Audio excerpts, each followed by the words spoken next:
Welcome back to Top 3 Hits. In this episode, we shine the spotlight on Paul McCartney, one of the greatest songwriters in history. While he made an indelible mark with the Beatles and later with Wings, McCartney's solo career has been just as remarkable. With a catalog spanning rock, pop, and ballads, his music continues to inspire generations. Let's dive into the top 3 hits that define his solo journey. Maybe I'm Amazed. Album McCartney. Genre soft rock soul. Songwriter Paul McCartney. Producer Paul McCartney. Release date April 17, 1970. Recorded February 15, 1970. The first entry in this episode of Top 3 Hits is a song written and performed by British artist and former Beatle, Paul McCartney. It was initially released as part of his debut solo studio album, McCartney. Interestingly, the song was not released as a single from the album. However, a live version performed by Wings, from the album Wings Over America, was released in 1977, becoming a top 10 hit in the US and reaching number 28 in the UK. In November 2004, Rolling Stone magazine ranked the song at number 347 on its list of 500 greatest songs of all time, the only solo McCartney song to make the list. The song was created during 1969, just before the Beatles' breakup. McCartney later expressed how his wife, Linda McCartney, gave him the strength to carry on after the band split. Linda would continue to be a constant presence throughout his career, both personally and musically. McCartney's debut solo album was mostly recorded at his home in London, though this song was recorded at Abbey Road Studio No. 2 in February 1970. For Maybe I'm Amazed, McCartney played all the instruments: guitars, bass, piano, organ, and drums. The song received strong radio play worldwide, supported by a short promotional film that aired on ITV in the UK in April 1970, and later on CBS, as part of The Ed Sullivan Show. A review from Record World, dated February 12, 1977, regarding the Wings live version, stated, "Already a classic and familiar track, this version comes without the false ending. You'll be amazed too." Versions of the song have also been featured in later McCartney releases, such as Back in the US and Back in the World. The song remains an essential part of McCartney's live performances, often played alongside other major hits like Band on the Run and Live and Let Die, Wings classics. Year-end charts. 1977. Canada, number 96. Billboard US Cash Box, number 94. Certifications. New Zealand, RMNZ Gold. A notable detail is that in the Wings version, McCartney's wife Linda contributed backing vocals and played the organ, while in the original solo version, she was also part of the backing vocals. Notable covers. Faces, 1970 released a studio version as a single in the US, and included a live version in their 1971 album Long Player. Billy Joel, 2014 recorded a cover for the tribute album The Art of McCartney, featuring various artists paying homage to McCartney's music.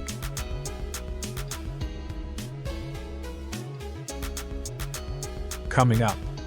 Album McCartney 2. Genre funk rock. Songwriter Paul McCartney. Producer Paul McCartney. Release date April 11, 1980. Recorded September 7, 1979. Continuing this episode of Top 3 Hits, we present a song written and performed by former Beatle Paul McCartney. Released as the first single from his second solo studio album, McCartney 2, 1980. This track features McCartney playing all the instruments.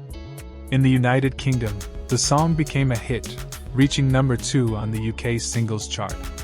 However, in the United States and Canada, it was the live version performed with Wings that achieved number 1 in both countries. Reviews of the song quickly followed. In April 1980, Cashbox described it as an unusually produced but cute track. Meanwhile, Record World added, electronic keyboards, a dance beat, and Paul's pop vocals give it a contemporary sound. The live version of Coming Up, performed with Wings, was recorded on December 17, 1979 and released as a single. accompanied by Lunchbox/Odd Socks, originally from Wings' 1975 album Venus and Mars. This release credited both tracks to Paul McCartney and Wings, while the live version was included in McCartney's US compilations, All the Best, 1987, and Wingspan, Hits and History, 2001. The studio version was featured in UK and international releases. The music video for the song is one of its most memorable aspects. In it, McCartney appears playing multiple roles: lead singer, 2 guitarists, bassist, drummer, keyboardist, and 4 saxophonists, while Linda McCartney takes on 2 characters, a female backing vocalist and a male backup singer. The video debuted in the UK on April 14, 1980, as part of the Kenny Everett Video Show, and in the US on May 17, 1980, during Saturday Night Live. A notable fact is that the single reached number 2 on the UK singles chart in just 3 weeks. In the US, the live Wings version remained on the Billboard Hot 100 for 12 weeks, spending 3 of those weeks at number 1. Later, McCartney's original studio version stayed on the chart for 9 additional weeks. Year-end charts. 1980. Australia, Kent Music Report number 22. Canada, number 11. Italy, number 40. New Zealand, number 12. United Kingdom, number 48. Billboard US Top Pop Singles, number 7. Certifications. United States, RIA Gold.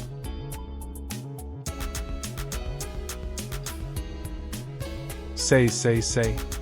Album, Pipes of Peace. Genre, pop rock. Songwriters, Paul McCartney, Michael Jackson. Producers, George Martin. Release date, October 3, 1983. Recorded, April, May 1981.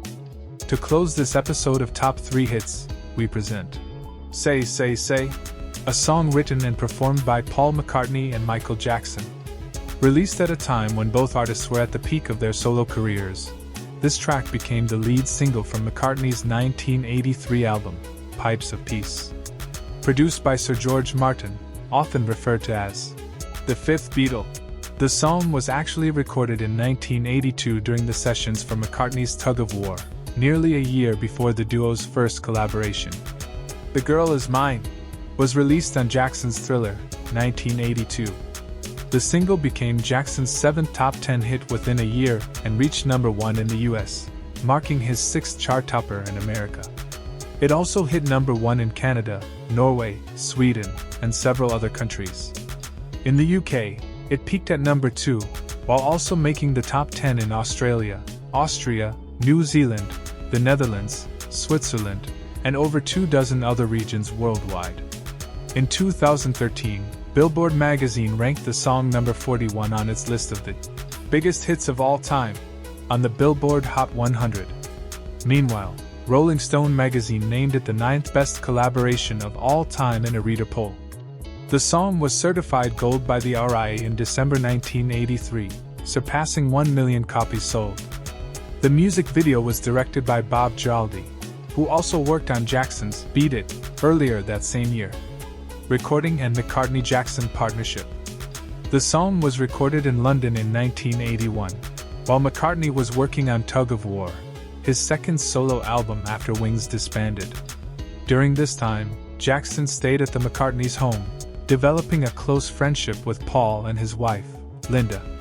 It was during these visits that McCartney showed Jackson his music publishing catalog, explaining that owning song rights was a great way to make money.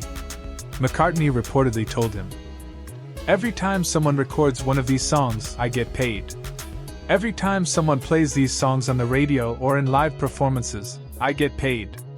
This conversation would later influence Jackson's decision to purchase ATV Music Publishing in 1985, which owned the Beatles' song catalog, a move that strained their relationship in the years to come.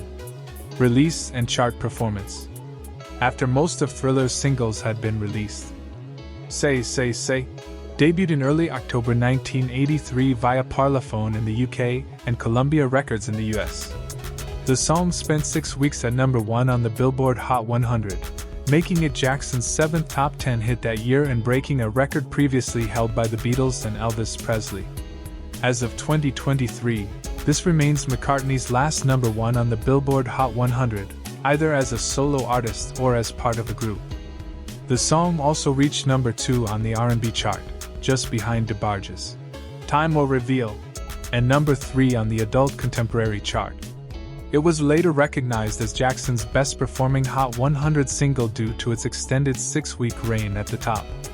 In the UK, Say Say Say initially peaked at number 10, but continued to climb thanks to performances on shows like Top of the Pops, The Tube, and The Late Breakfast Show, eventually reaching number 2 on the UK singles chart.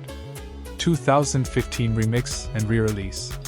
In 2015, McCartney released a new, extended version of Say Say Say, which was 3 minutes longer than the original and featured alternate vocal takes from both singers. The remix was released for streaming on October 30, 2015, with an instrumental version available on McCartney's official website, paulmccartney.com.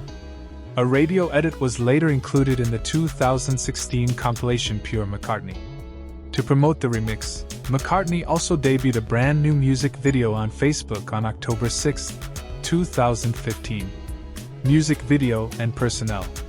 The original 1983 video features Linda McCartney on backing vocals, and she also appears in the video, alongside LaToya Jackson, Michael's older sister. Year-end chart rankings. 1983. Australia, Kent Music Report number 57. UK singles, official charts company number 22. 1984. Australia, Kent Music Report number 83. Canada top singles, RPM number 39. South Africa, Springbok number 14. Billboard US top pop singles, number 3. Decade End chart, 1980s. Billboard top pop songs of the 80s, number 8. All-time charts, 1958 to 2021. Billboard Hot 100, number 50. Certifications. Canada, Music Canada Platinum. France, S&P Gold. United Kingdom, BPI Silver. United States, RIA Platinum. Notable cover versions. Norwegian DJ Kygo released a remix of the song in March 2023. There you have it, the top 3 hits of Paul McCartney as a soloist. From the heartfelt Maybe I'm Amazed to the energetic Coming Up and the chart-topping Say Say Say, these songs highlight his versatility and lasting influence. Stay tuned for more episodes of Top 3 Hits, as we continue celebrating the greatest songs from music's most legendary artists. And for you, what are the top 3 Paul McCartney songs? Leave your comments and join in the interaction with our community. This was a program for Music and Life by Carlos M. Created by Rune KM Productions. If you enjoyed this video, don't forget to like, subscribe, and leave a comment telling us your favorite song from this artist. You can also donate on my PayPal, musicandlife.km@gmail.com. Your donation is like a friendly invitation for a cup of coffee, a small gesture that shows your appreciation for the work I do. Every contribution, no matter how big or small, makes a difference and helps me continue creating content that I hope you enjoy. Thank you for your support and for being a part of this community. Until next time. A program for Music and Life KM. Created by Carlos M. Produced by Rune KM Productions. 2025 copyright.